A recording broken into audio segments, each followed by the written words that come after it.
Alam nyo ba, baka kumakain tayo ng halos 10 grams ng asin sa isang araw kahit hindi tayo nagdadagdag ng asin sa bawat kain. At yan ang delikado. Mataas na sodium pwedeng mag-ambag sa high blood pressure, silent killer kasi madalas wala kang mararamdaman. Pag-usapan natin yung mga dilata, sardinas, corned beef, tuna, go-to natin yan pag nagmamadali, pag petsa de peligro o pag kailangan ng mabilis na ulam. Pero klaro lang ha, hindi ko sinasabing bawal ang dilata. Ang sinasabi ko, kung hindi tayo maingat, may kapalit yung convenience. Ito yung anchor number. Sabi ng WHO, para sa adults, less than 2,000 mg sodium per day, equivalent to less than 5 grams of salt, halos isang kutsarita lang.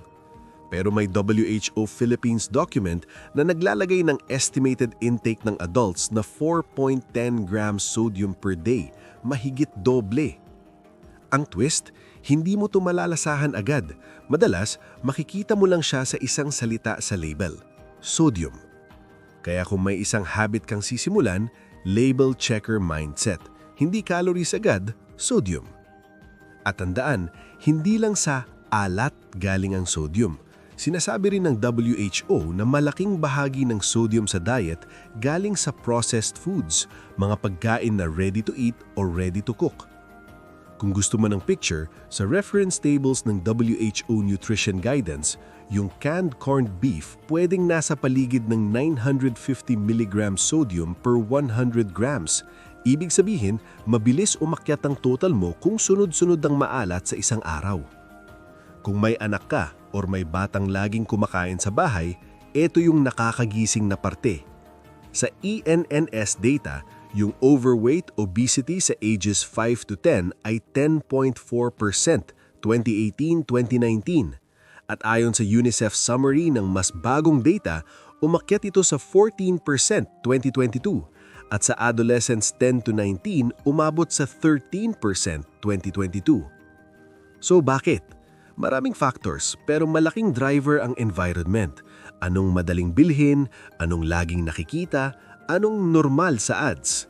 At sa isang UNICEF study sa Pilipinas tungkol sa digital food marketing, 99% ng marketing posts or videos na sinuri mula sa 20 popular brands ay hindi recommended for marketing to children based sa WHO-based criteria.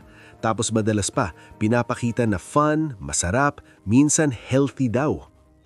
Pero eto yung good news. Hindi tayo helpless. May mga small moves na kayang gawin ng kahit sinong busy. Hack number 1, basahin ang label. Sodium ang hanapin.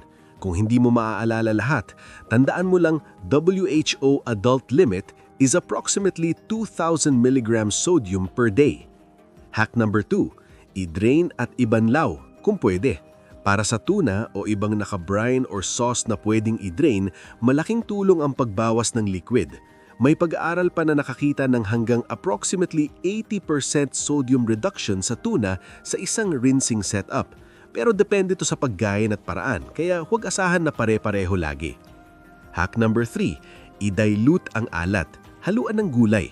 Dagdag volume, dagdag nutrients, bawas alat per subo. At kung naghahanap ka ng madali at mura, malunggay.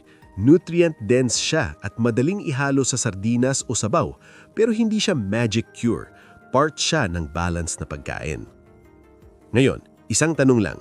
Anong isang maliit na habit ang sisimulan mo, starting today, para sa sarili mo at sa pamilya mo?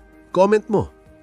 Paalala, itong video ay for general information and practical guidance.